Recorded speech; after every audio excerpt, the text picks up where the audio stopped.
afternoon again to everyone and welcome again to my channel, and it's me again, ang inyong Pismosong Kaaldag Vlogger. Gusto ko muna ulit magpasalamat sa inyong lahat sa mga walang sawa na tumatangkilik, nanonood, sumusupport at sumusubaybay ng mga content ko here on my YouTube channel.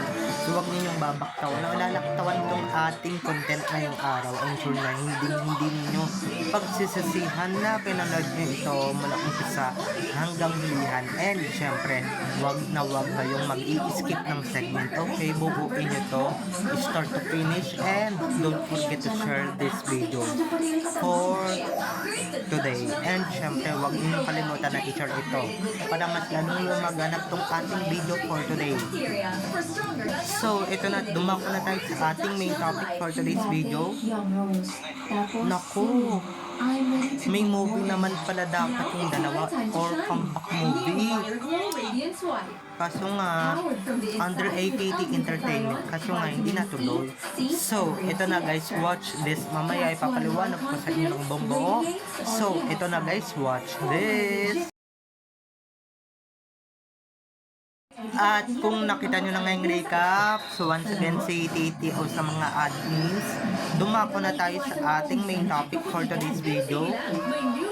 Eto nga dapat guys, noong 2021 yung pre-net release na ang mga paparating na movie for 2021, at kasali nga dyan yung to be announced na dapat na Love Secrets ang title ng movie, ng album or comeback movie ng album. Kaso nga guys, itong mga to hindi tinuloy.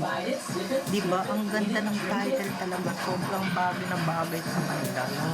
Sobrang parang relate ba yung totoong buhay, or mas nakaka-relate sila sa totoong buhay pag ganyan yung title, or relate talaga sa kanila dahil Love Secrets ang title to be announced, pero ang nangyari to be sold. Diba, na-sold siya ng bangkang-bangga hanggang sa hindi na siya natuloy. 2026 na, ano na nangyari? Diba? Sayang, no? Ito na sana yung second movie nila after ng Imagine You and Me. Diba? Ako na-curious talaga kung anong tema talaga ng Love Secrets na yan, no? Sa ganyang pelikula. Sa ganyang title pa lang. Grabe, ang ganda ng title. Kaso nga, itong mga tanga, bobong mga management ni Ming na AKT Entertainment, hindi tinuloy. Diba? Hindi nila tinuloy, or hindi nila tinupad ang movie na dapat muling pagsasamahan ng album. Diba? Di sana kung tinuloy nyo yan, di sana paldo-paldo pa rin kayo. Kaso nga pala, diba, may mga walang hiyang tumapaligid, o may mga walang hiyang maaligid sa siksiritsit, taligid bang ng album, diba? Sa mga kumakontra dyan sa album. Siyempre, diba, ang ganda ng pelikula, grabe, sayang, no? Ganda siguro niyan kung nagpataon at sigurado pangalawa yan sa blockbuster after Imagine You and Me, or ito na siya yata yung second blockbuster movie nila kung sakaling natuloy lang to. Sayang, diba? Sayang.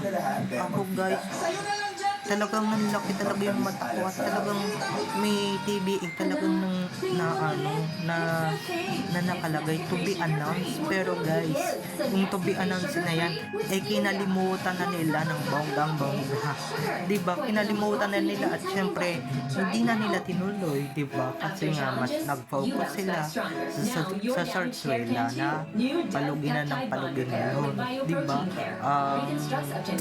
At sana, no, I'm sure marami din naman susuporta yan kung talagang itinuloy lang talaga ng management, diba? Kung talagang tinuloy talaga nila yan, di sana, diba, may magandang pelikula din yung I Love After Imagine You and Me, at may maaalala din.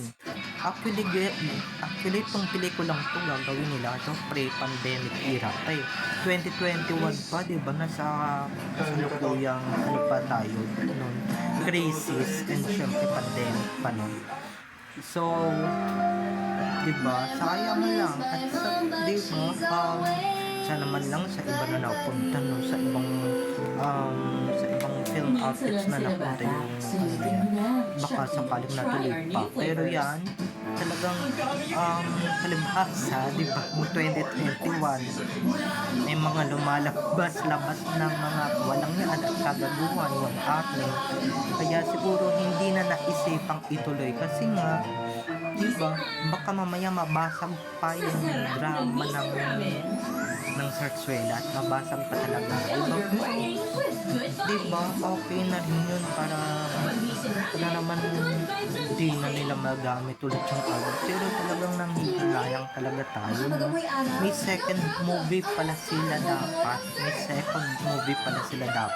na sila mismo yung bida. Naaalala ko before that diba, bago pa magka-pandemic, bago pa magka-ano, dapat ang third na nila to, may pang second movie pa sila, which is actually nababalita ng nag-workout silang dalawa, kaso nga rin hindi na shelves, hindi na tuloy, diba, hindi siya na-continue, diba, nag-workout na, nag-gym na yung dalawa diba, may pagka-action yung gagawin nyo. Pero guys, hindi talaga natuloy kasi nga, diba, may umpisa na palang mga kabalbalan at kawalang yaan dito sa mundo ng industriya ng showbiz, diba? Di sana kung itinuloy-tuloy ninyo yung Aldab movies, diba, yung paggawa ng Aldab movies, di sana, diba, di sana paldo kayo ngayon, di sana hindi kayo naghihirap, sana yung APT entertainment ninyo o yung ano na yan, yung pinatitirikan dati ng APT, di sana, diba, ano man nila, diba, may pagka ano din dapat yan, yung team niya, talagang ang ganda, sayang yung na-pinch na talaga siya ng bongga, na-pinch, and syempre to be announced na yung nakalagay, ibig sabihin konting prep na lang, talagang masisimulan na talaga yung movie na yan. Pero guys, sa hindi inaksahan, di ba, may mga survey lang nangyari, may mga survey lang naganap, and syempre mas lalong lumala yung Sarsuela at mas lalong tumindi yung Sarsuela. Kaya ayan, hindi natuloy yan ang nangyari. Pero I hope so kung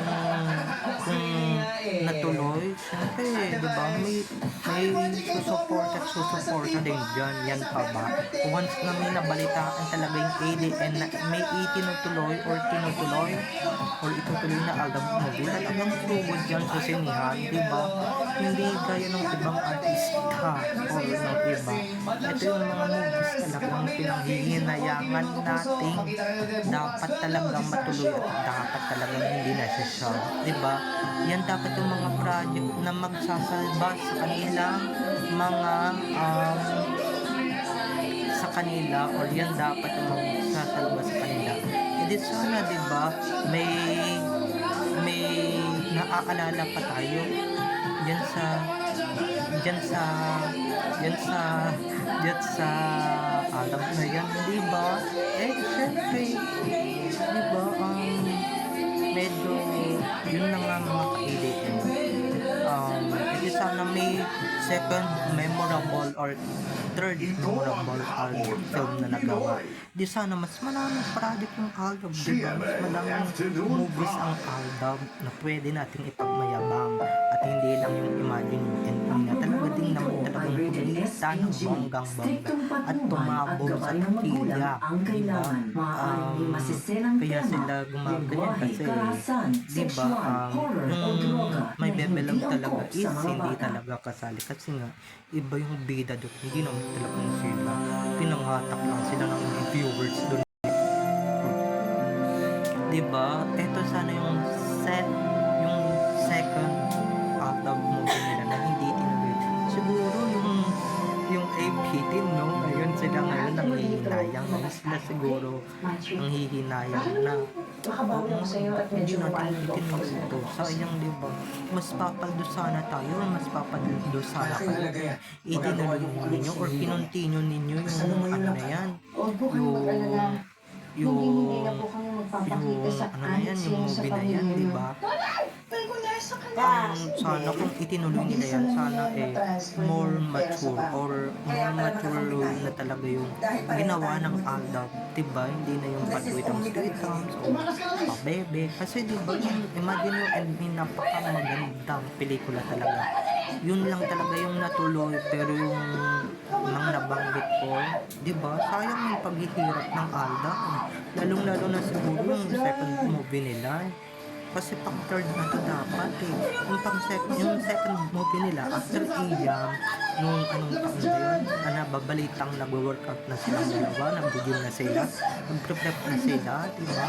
Kaso nga hindi natuloy nga hanggang sa pinaghiwalay na sila. Tapos eto, magugulat tayo 2021 na dapat pala may matutuloy silang project, diba? May matutuloy silang movie. Kumbaga ito na yung comeback movie nila, diba?